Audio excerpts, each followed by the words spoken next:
Look at this trash. First class is for people who belong. The words, laced with venom and entitlement, sliced through the mundane hum of JFK's Terminal 4.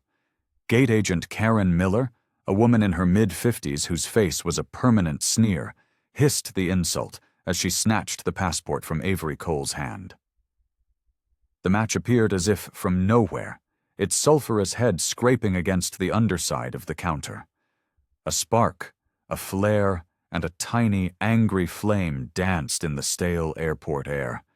Karen's thick, manicured fingers held the deep blue American passport over a stainless steel trash can. Her eyes, cold and triumphant, locked onto Avery's, hungry for the shock, the fear, the humiliation she was about to inflict. Avery, a woman in her late 20s dressed in comfortable travel clothes that Karen had instantly profiled as unworthy, felt her breath hitch. Around them, the symphony of travel abruptly changed key. The murmur of conversation died. The clicks of rolling luggage ceased. In their place came a new sound, the sound of 100 smartphones being raised, their digital eyes ready to capture the unfolding madness. What would you do in that exact moment? How would you react when your very identity, the proof of your existence, was about to be set ablaze by a stranger drunk on a thimbleful of power? Before we find out what happened to Avery, do me a solid and hit that subscribe button and ring the notification bell. Trust me, you are not going to want to miss a single shocking second of this story. With a flick of her wrist, Karen swept Avery's boarding pass from the counter. It fluttered down, a wounded bird, landing on the grimy floor by Avery's simple, worn sneakers. "Pick it up, sweetie," Karen commanded, her voice dripping with condescension. "On your knees where you belong." The tiny flame from the match licked at the corner of the passport. The gold lettering of United States of America began to bubble, turning from a symbol of pride to a black, cancerous char. A wisp of acrid smoke curled towards the ceiling. "Stop filming!" Karen barked at the sea of phones, her authority suddenly absolute in her own mind. "This fraud doesn't need an audience." Avery's messenger bag, heavy with secrets, slipped from her shoulder, thudding softly against her hip. Deep inside, nestled in a specially designed wallet, her government identification remained unseen. Have you ever felt a humiliation so profound, so public, that it felt like your soul was being flayed open while a crowd watched? The corner of the passport, a document that had taken her to 37 countries, erupted in a bright orange flame. Karen Miller's grin widened, a grotesque crack in her mask of professional service, as she watched the Federal Eagle emblem melt into a puddle of black ash. "There we go," she cooed, as if soothing a child. She dropped the burning document into the metal bin. "Problem solved." Avery stared, her face a mask of calm, as her identity dissolved into fire and smoke. The blue cover curled and crackled. The heat warped her own photograph, her features bubbling and disappearing behind melting plastic. The pages containing stamps from missions in Bogotá, late-night arrivals in Berlin, and tense negotiations in Seoul turned to weightless black flakes. "You just destroyed a federal document," Avery said, her voice quiet but carrying an unnatural weight in the charged silence. "I destroyed a fake," Karen shot back, crossing her arms over her chest, satisfaction radiating from her like heat. "That's what we do with trash trying to sneak into first class?" A teenager named Chloe Chen, her phone held high, was live streaming to an audience of 40,000 people. The comments exploded across her screen, a digital torrent of outrage. "OMG, she actually burned it! And call the FBI right now! And that is a felony." The massive digital departures board behind them blinked with cold indifference. Flight 815, boarding, 38 minutes remaining. Avery's government-issued phone vibrated against her hip, a low, insistent buzz. The caller ID read, "DC Director, urgent." She ignored it. The smoke from the bin, thick and chemical, finally triggered the overhead sensors. A maintenance worker hurried over with a fire extinguisher, but Karen waved him away with imperial confidence. Just some document disposal, nothing to see here. A few gates down, a business traveler named Marcus Webb was also live streaming, his TikTok caption blunt and viral: "Racist gate agent burns black woman's passport at JFK." Within minutes, the hashtag #PassportFireJFK began to trend nationally. Avery knelt, not in submission, but with a deliberate, controlled grace, to retrieve her boarding pass from the floor. The paper was now scuffed with the dirty footprints of a dozen hurried travelers. "Stay down there," Karen commanded, her voice sharp. "It suits you." A collective gasp rippled through the passengers. Several people who hadn't been recording started now, drawn by the sheer audacity of the cruelty.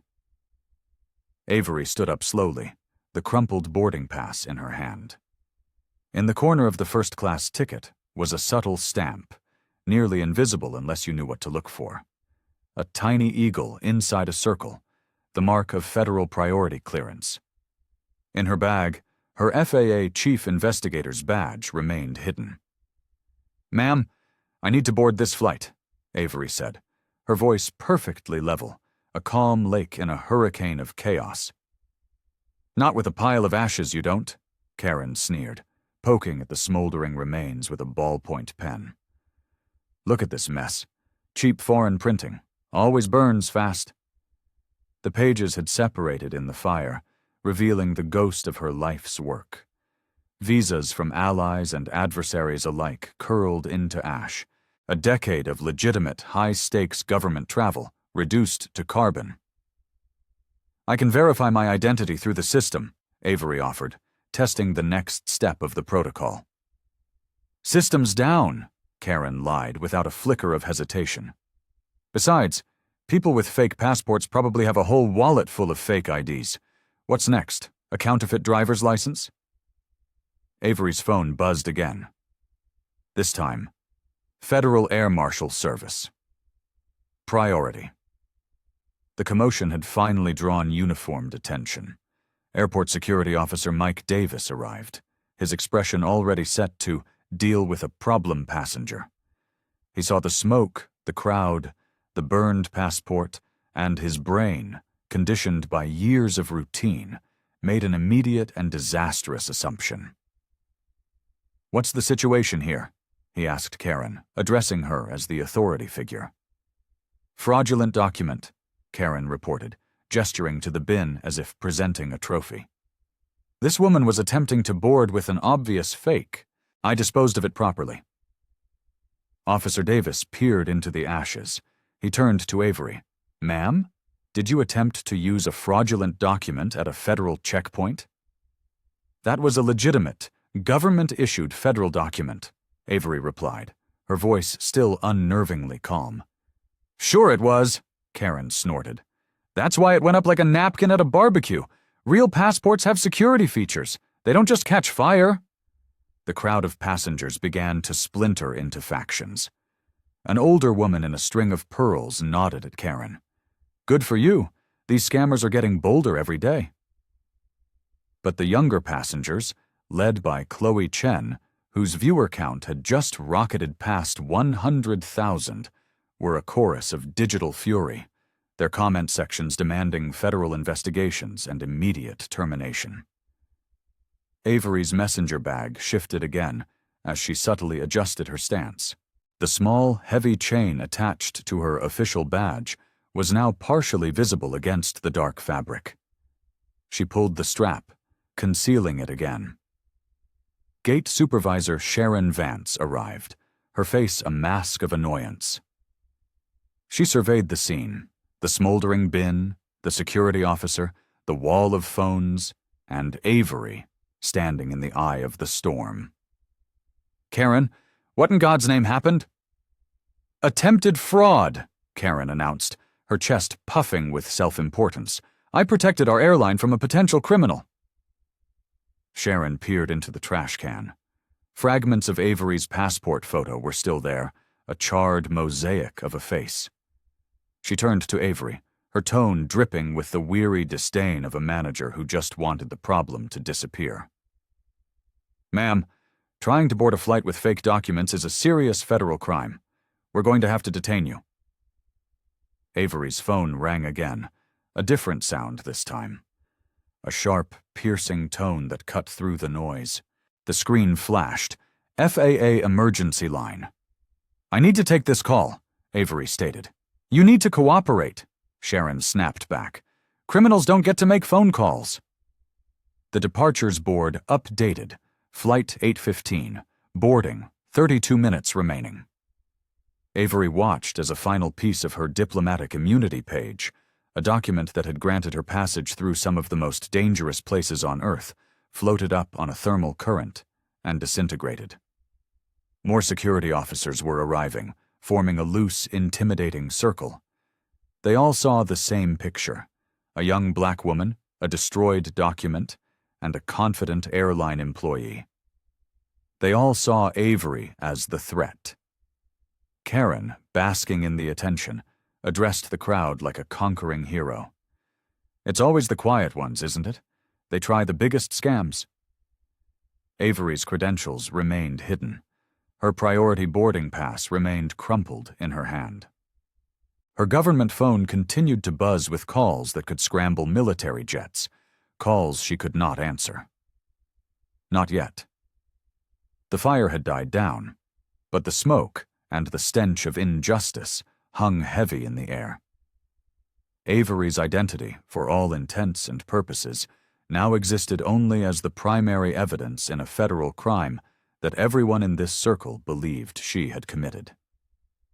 The gate manager, Tom Rodriguez, came rushing over, his nose wrinkled at the acrid smell. "What the hell is burning at my gate?" he demanded.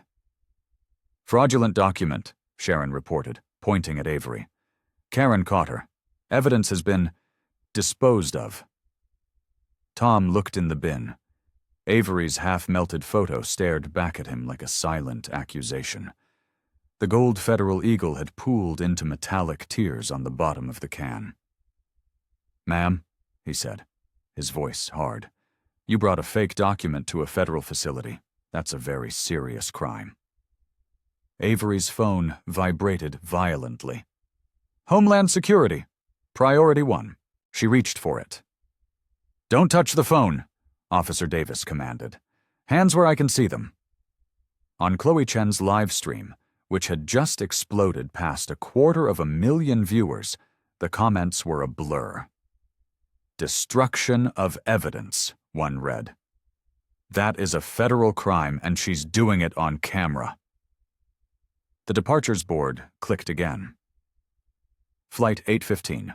Boarding, 26 minutes remaining. The circle of uniforms around Avery tightened. Her bag had shifted again, the chain in the corner of her badge now clearly visible to anyone who bothered to look down instead of at her face. "Look at her, cool as a cucumber," Karen announced to the crowd, her voice dripping with scorn. "Classic criminal behavior. They think if they don't react, we'll believe their lies." But some people were starting to notice things that didn't add up. Tom, the manager, peered closer into the bin. He saw fragments of security watermarks and micro-printing in the ashes, details that looked far too sophisticated for a common forgery. "These seem awfully detailed for a counterfeit," he muttered, just loud enough for Karen to hear. Her confidence flickered for the first time. "High-quality fakes," she said quickly. "That's how they fool you." Avery's phone rang again with that same piercing, official tone.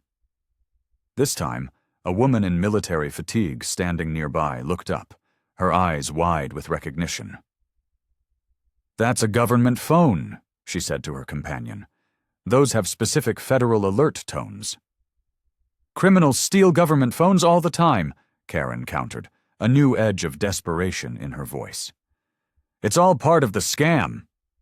The flight crew for Flight 815 arrived, led by Captain James Morrison. He took in the scene with a pilot's practiced eye for trouble. "We have smoke, a crowd, and a half-dozen security officers at our gate," he said to Tom. "What's our delay?" "Document fraud investigation," Tom replied. "A passenger tried to board with a fake ID. It was burned." "Burned?" The captain looked puzzled. "Why would anyone burn it?" "Because it was obviously a cheap fake," Karen insisted, her voice getting louder. "Real documents don't burn like that." For the first time since the ordeal began, Avery addressed someone other than her accusers. "Sir," she said, looking directly at Captain Morrison, "all paper-based documents will combust when exposed to an open flame. Their material composition doesn't prevent ignition." The captain studied her. Her calm, precise, technical language was jarringly out of place for someone supposedly caught in a cheap scam. He was a man trained to notice when things were not as they seemed. The board updated. Flight 815. Boarding, 22 minutes remaining. Avery's phone now showed 17 missed calls from secure federal numbers. Her bag had shifted further. The FAA investigator credential was now almost entirely visible. A new security officer, Jennifer Walsh, noticed it. "Ma'am, what's that badge in your bag?" she asked. Avery glanced down. "Personal identification." "More fakes," Karen declared triumphantly. "I bet she has a whole binder full of them." Tom reached for Avery's bag. "We'll need to examine all of your identification." "I would prefer to handle my credentials myself," Avery said quietly. "You lost your preferences when you committed a federal crime," Sharon snapped. The combined live-stream audience across a dozen platforms had now swelled to over 400,000. The hashtags Schachter Passport Fire, JFK, and Gate Agent Karen were dominating social media. News vans were likely already on their way to the airport. Captain Morrison's radio crackled. "Flight 815, this is JFK Tower. We're showing an extended ground delay at your gate. Advise on the situation." "Roger, Tower," the captain replied. "We have a document investigation in progress." The chaos was reaching its peak. And in the center of it all, Avery Cole remained perfectly, terrifyingly still. She was no longer just a passenger. She was an investigator. And she had gathered all the evidence she needed. We are about to witness a shift in power so immense, so absolute, it will shake an entire industry to its core. If you believe Karen Miller is about to get exactly what she deserves, smash that like button right now and comment "Justice is coming" down below. You've been an amazing audience, and the climax you've been waiting for is finally here. Airport Police Officer Derek Carter arrived, a veteran cop drawn by the escalating reports. He examined the burned document with a professional eye, immediately noticing the specific way the security threads had melted. "Ma'am," he said to Avery, his tone respectful and questioning, "federal passports have unique burn characteristics because of the embedded security features. These ashes, they look consistent with a legitimate document." Karen's face reddened. "I know a fake when I see one. I have 15 years of experience." "Experience doesn't alter the laws of thermodynamics, ma'am," Avery replied calmly. "All organic polymers combust at similar temperatures." Officer Carter's focus shifted entirely to Avery. Her technical vocabulary, her composure under extreme duress. This was not the profile of a common fraudster. The departures board showed 18 minutes remaining. Avery's phone shrieked with the federal emergency tone again. This time everyone heard it. The soldier, the captain, and even Officer Carter recognized the distinctive sound. "That is definitively a secure government line," the woman in fatigues said, loudly and clearly. "Stolen property," Karen insisted, her voice cracking with desperation. "It's all part of her criminal enterprise." Avery's bag had now shifted completely. The gold eagle emblem on her credentials caught the bright terminal lights. Officer Carter saw the gleam. "Ma'am," he asked, his voice now devoid of any accusation. "What specific identification do you have in that bag?" Avery looked directly at him, her eyes as cold and hard as polished steel. "Federal Law Enforcement Identification Officer." The 3 words hung in the air, a stunning grenade that silenced the entire gate. Karen's smug smirk finally dissolved, replaced by a pasty mask of confusion and dawning fear. Tom stepped closer. Sharon's eyes narrowed. Captain Morrison took a half-step forward, his curiosity now fully engaged. "What kind of federal identification?" he asked, as hundreds of passengers recorded and over 500,000 people watched online. Avery reached slowly, deliberately, into her messenger bag. The entire terminal seemed to hold its breath, waiting to see what would emerge from the bag of the woman whose identity had just been turned to ash. With the calm precision of a surgeon, Avery withdrew a heavy black leather credential wallet. She placed it on the counter, right next to the smoldering remains of the passport Karen had destroyed. The golden FAA eagle on the wallet gleamed under the fluorescent lights. She opened it slowly. Inside, her federal identification shone. Avery Cole, Chief Investigator, Federal Aviation Administration, Office of Civil Rights Enforcement. A profound silence crashed over Gate C-26. Karen Miller's pen clattered from her numb fingers to the floor. Her face, flushed with victory just moments before, was now a bloodless landscape of disbelief. She read the badge again and again, as if willing the words to rearrange themselves into something less catastrophic. That's not possible," she whispered. Avery placed her Department of Transportation Enforcement authorization card next to the badge. The official seal on the card was identical to the one that had melted into a metallic tear in the bottom of the trash can. "Chief Investigator Avery Cole," she said, her voice quiet but now resonating with immense authority. "FAA Criminal Investigation Unit, badge number 7138, Federal Law Enforcement Authority under Title 49, United States Code, Section 46101. Tom Rodriguez's hands trembled as he stared at the credentials.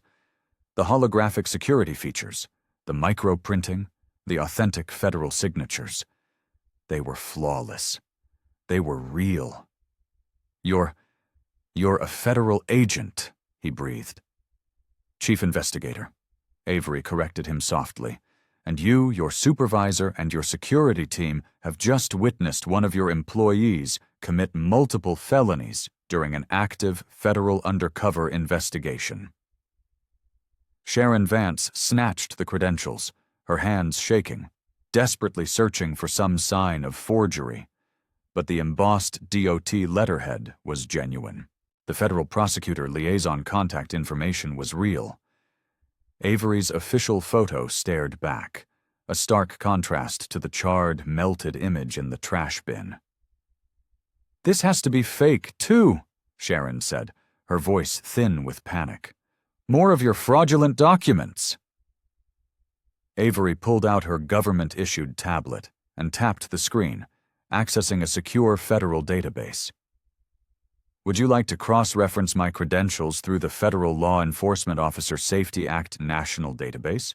My commission number is FAA CI 713-2024.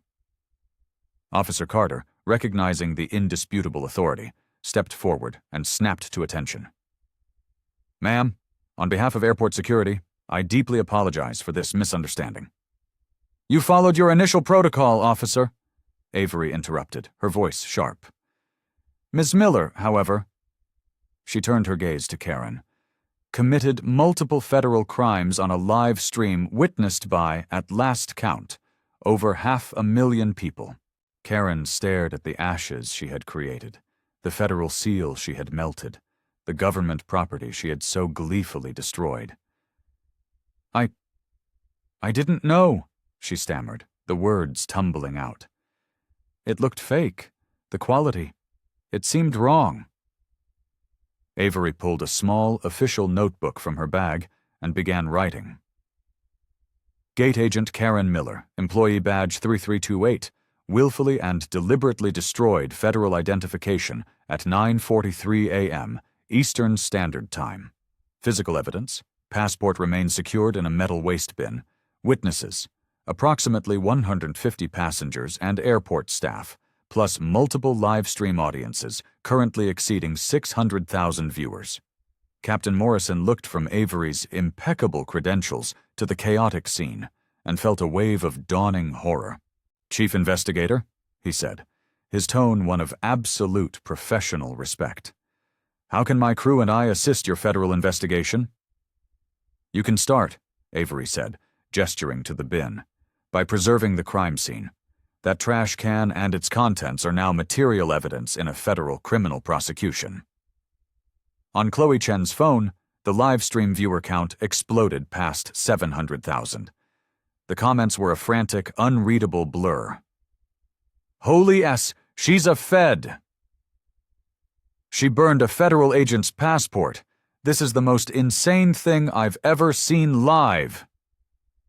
Avery's phone rang with the piercing federal emergency tone. This time, she answered it without hesitation, putting it on speaker for all to hear. "Cole here." The voice on the other end was tinny but clear. "Director, what's your status?" "The operation is proceeding ahead of schedule, sir," Avery reported, her voice pure, cold business. The primary objective, document destruction based on discriminatory profiling, occurred exactly as we anticipated. We have full evidentiary capture from multiple digital sources. She paused, listening. "Understood, Director. Federal response team has been dispatched. Their ETA is 8 minutes. Tom Rodriguez's face went ghost white. Federal response team. Those were words you never wanted to hear at your airport gate.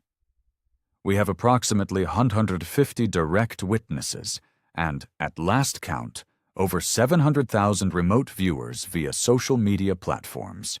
Avery continued into the phone. "Complete video documentation from at least 20 different angles. A perfect chain of custody is already established." Another pause. "Yes, sir.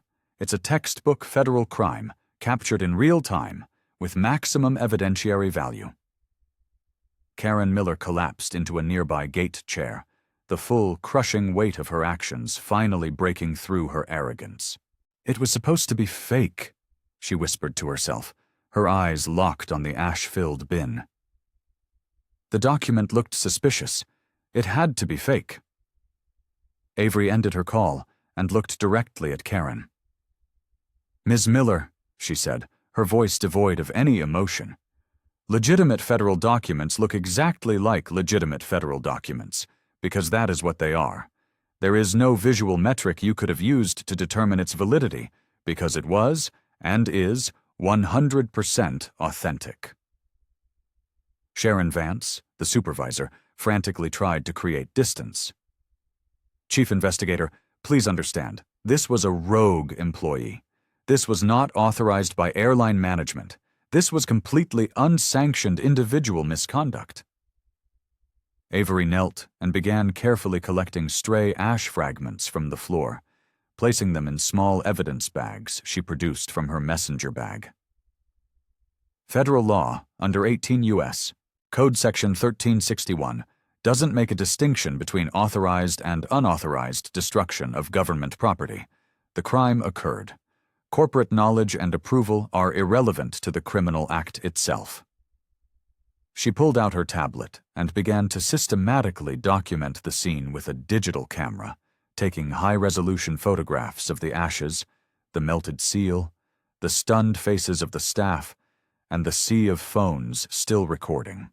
"Under 18 U.S. Code Section 1361, she announced to the silent, captive audience, the willful destruction of government property carries a maximum penalty of 10 years in federal prison and fines of up to $250,000.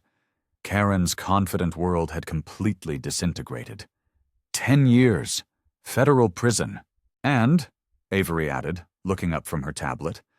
"When the destruction of that property specifically targets the credentials of a federal law enforcement officer during an active criminal investigation, federal sentencing guidelines strongly recommend the maximum penalty. Additional charges, under 18 U.S. Code Section 1512, for witness tampering and obstruction of a federal proceeding, carry an additional 5 years each." The airport security officers finally understood the magnitude of what had happened on their watch.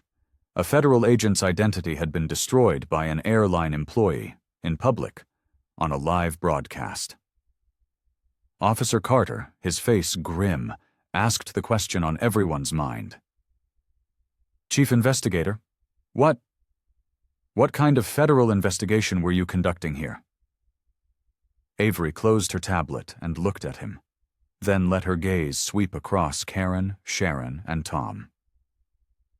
"An undercover investigation into patterns of systemic discrimination in airline customer service operations. Specifically, document challenges and identity verification procedures that are based on a passenger's appearance rather than legitimate uniform security protocols." The devastating, perfect irony of it all settled over the gate like a shroud.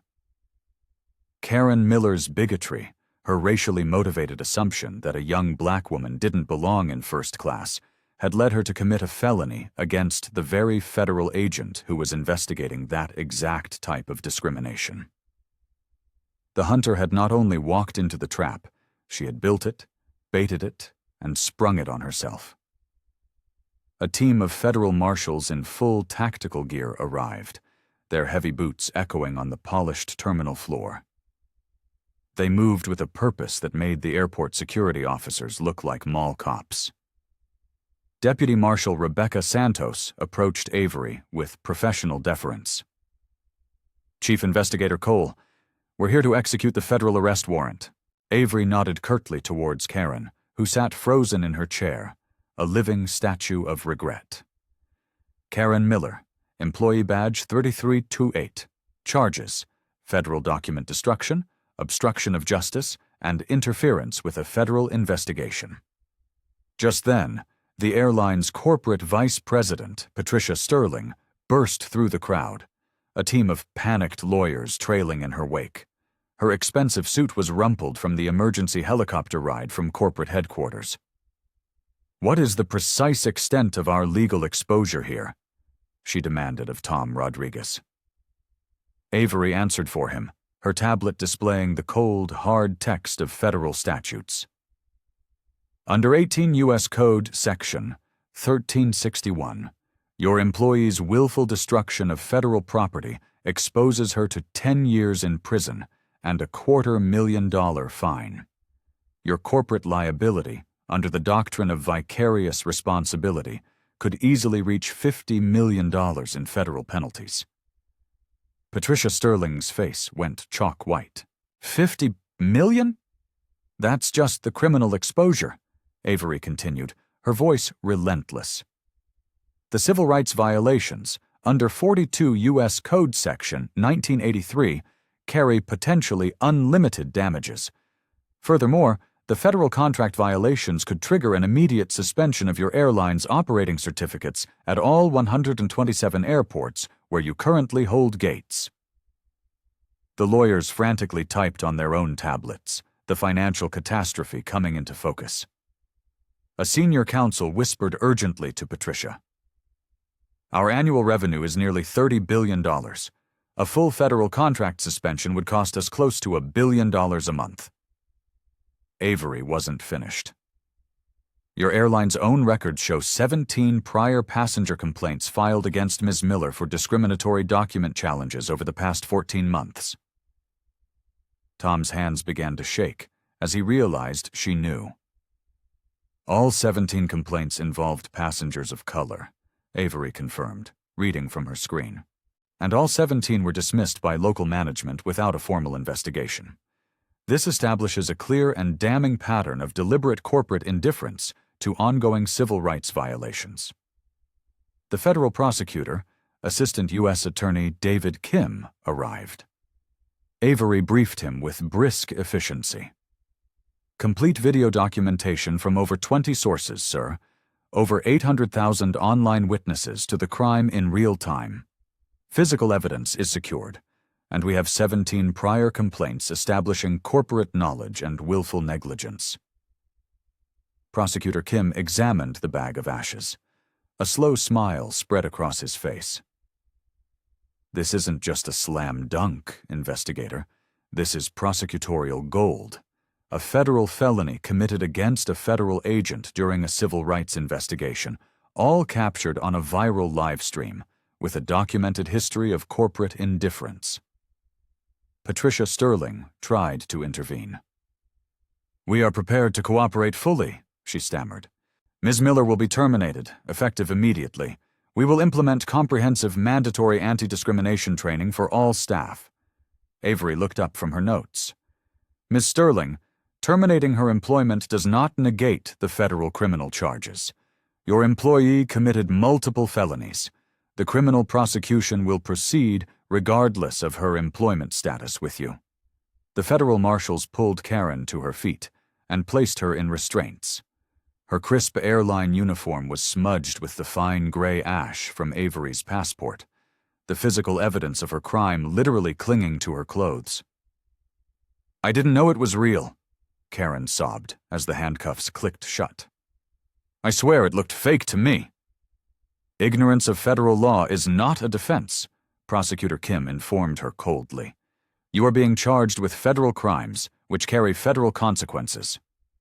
Avery turned to the vanquished vice president. "Your airline faces immediate federal enforcement actions. A full review of your operating certificate begins Monday morning.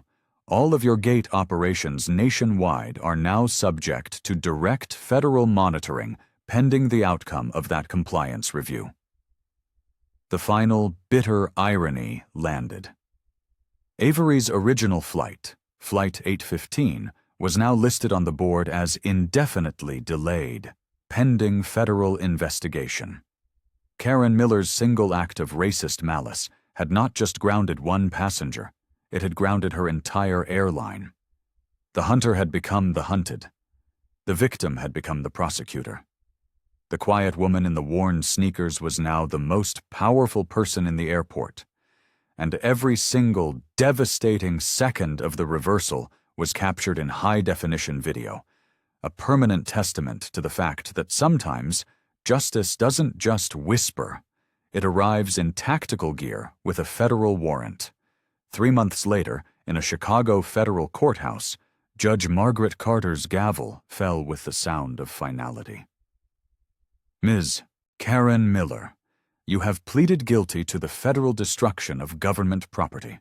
This court hereby sentences you to 36 months in federal prison, to be followed by 2 years of supervised probation." Karen, now in an orange prison jumpsuit, wept silently. Outside, Prosecutor Kim addressed a swarm of news cameras. "This conviction sends an unequivocal message. Federal officers conducting civil rights investigations are protected. Attacks on them are attacks on the rule of law itself, and they will be prosecuted to the fullest extent." In Washington, D.C., the Secretary of Transportation signed the landmark Aviation Passenger Fairness Act into law. Standing right beside her, a key author of the legislation, was Avery Cole. The new law mandated what the media had dubbed the Avery Cole Protocol, AI-powered, real-time bias monitoring systems at every commercial airport gate in America. The systems analyzed voice patterns, body language, and interaction times, flagging any statistical deviation suggesting discriminatory treatment for immediate federal review.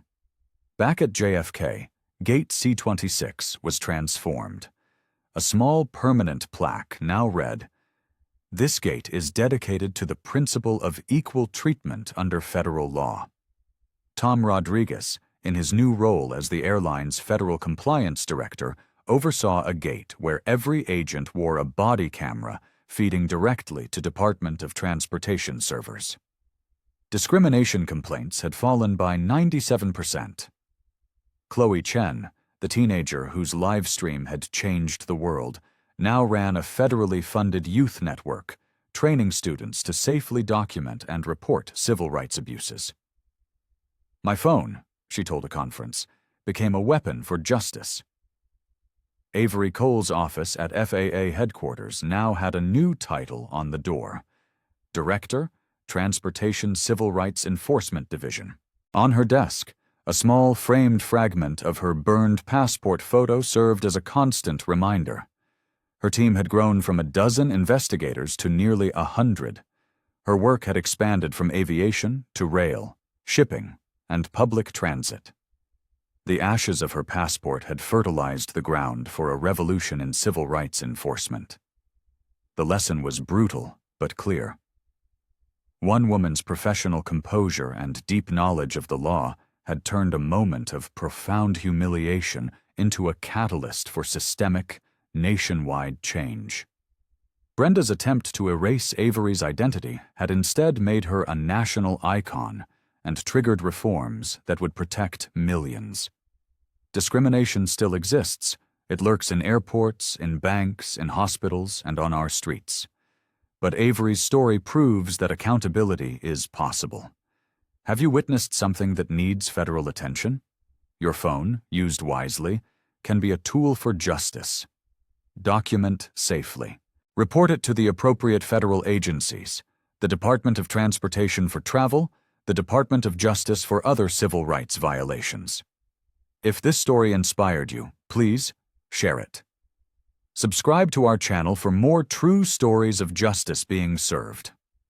Hit that notification bell and join our community. Comment below. Have you ever witnessed an abuse of power like this? Your story matters.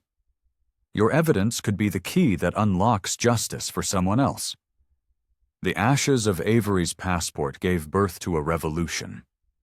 Let's keep that fire for justice burning.